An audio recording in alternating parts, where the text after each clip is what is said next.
بسم اللہ الرحمن الرحیم۔ السلام علیکم۔ جیسا کہ ہم نے پچھلی ویڈیو میں کچھ باتیں شیئر کی تھی جن کا موضوع موجودہ حالات میں رمضان کیسے گزارا جائے، امید ہے آپ سب کو پسند آئی ہوگی۔ اور آج کا جو ہمارا موضوع ہے وہ ہے رمضان کی اہمیت و فضیلت اور رمضان میں عمل کرنے والے اعمال۔ یہ رمضان کا مہینہ آ ہی اس لیے رہا ہے تاکہ ہم قیامت کی اور اپنے آخرت کی تیاری کر سکیں۔ جیسے سورج کی تپش سے ریت گرم ہو جاتی ہے، اسی طرح رمضان کی تپش سے ہمارے گناہ بھی ختم ہو جاتے ہیں۔ اس مہینے میں ہم خوب عبادتیں کر کے بہت سی نیکیاں کما سکتے ہیں اور ذکر و اذکار کر کے اللہ کو راضی اور خوش کر سکتے ہیں۔ رمضان میں کچھ ایسے اپنے ٹارگیٹس بنائیں جس پر عمل بھی کریں، اور صرف اکیلے ہی نہیں بلکہ اپنے تمام گھر والوں اور اہل و عیال کو بھی ساتھ لے کر چلیں۔ اس کے علاوہ سونے جاگنے کے اوقات بھی مقرر کریں۔ رسول اللہ صلی اللہ علیہ وسلم روزے کی عظمت و فضیلت بیان کرتے ہوئے فرمایا، روزہ ایک بہت بڑی عبادت ہے اور اس جیسا کوئی عمل نہیں۔ روزے سے انسان کا دل پاک اور خوبصورت ہو جاتا ہے۔ صحیح الجامع کی ایک حدیث سے ثابت ہے، رسول اللہ صلی اللہ علیہ وسلم نے فرمایا کہ اللہ فرماتے ہیں کہ روزہ میرے لیے ہے اور میں ہی اس کی جزا دوں گا۔ روزہ صرف بھوکے پیاسے رہنے کا نام نہیں، بلکہ روزے میں آپ صلی اللہ علیہ وسلم کا طریقہ کیا ہوتا تھا یہ بھی جاننا بہت ضروری ہے۔ اچھا، ہم جب روزہ رکھتے ہیں تو سوچتے ہیں کہ ہم سو کر روزہ گزار لیں گے یا ہم کوئی پروگرام دیکھتے رہیں گے۔ روزہ صرف بھوک پیاس کاٹنا مقصد نہیں، بلکہ اصل مقصد یہ ہے کہ انسان اس بھوک پیاس کو برداشت کرتے ہوئے اچھے اعمال کرے اور اپنے روزمرہ کے کام بنا کسی رکاوٹ کے کرے، اس امید کے ساتھ روزہ رکھنا ہے کہ اللہ مجھے آگ سے آزادی دیں گے۔ پھر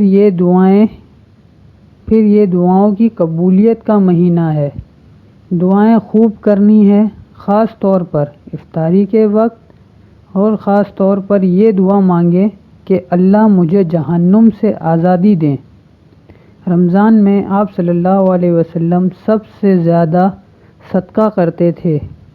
اس میں روزہ افطار کروانا، غریبوں کی مدد کرنا، زکوٰۃ نکالنا، کسی کی مدد کرنا، یعنی کسی بھی طرح سے نیکی کمانے کی نیت سے لوگوں کے ساتھ جو بھلائی کی جاتی ہے وہ صدقہ ہے۔ رمضان کی ایک فضیلت یہ بھی ہے کہ اللہ نے اس مہینے کو یعنی فرض عبادت کے لیے چنا ہے، اور اس پر یہ احسان اللہ کا کہ جو ہمیں اللہ نے عبادت سے دور کرتا ہے، یعنی کہ شیطان، تو اللہ نے اس کو بند کر دیا اور جہنم کے دروازے بھی بند کر دیے اور جنت کے دروازے کھول دیے، یعنی اللہ کی مغفرت عام ہے اس مہینے میں۔ اور ایک فضیلت اس مہینے کی یہ بھی ہے کہ جو اس مہینے عمرہ کرے اس کو اللہ پاک حج کے برابر ثواب دیتا ہے۔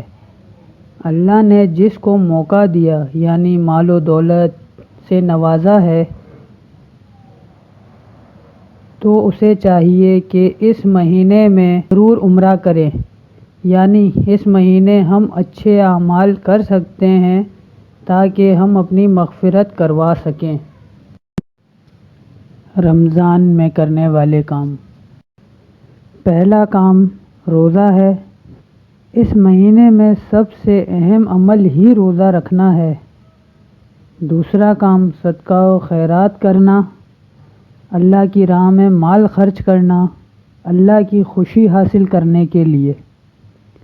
اور تیسرا اہم کام راتوں کا قیام ہے۔ آپ صلی اللہ علیہ وسلم راتوں کو جاگتے تھے اور خاص طور پر آخر کی 10 راتوں کو، اور اپنے ساتھ ساتھ اپنے گھر کے دیگر افراد کو بھی جگاتے تھے۔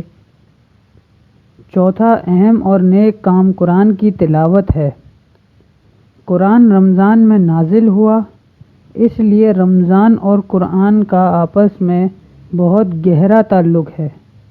اس کے علاوہ رمضان میں اعتکاف کرنا، یعنی اللہ کا قرب حاصل کرنے کے لیے عبادت کی غرض سے مسجد میں رہنا اعتکاف کہلاتا ہے۔ اعتکاف میں انسان کی بھرپور یہی کوشش رہتی ہے کہ اللہ راضی ہو جائے ہم سے۔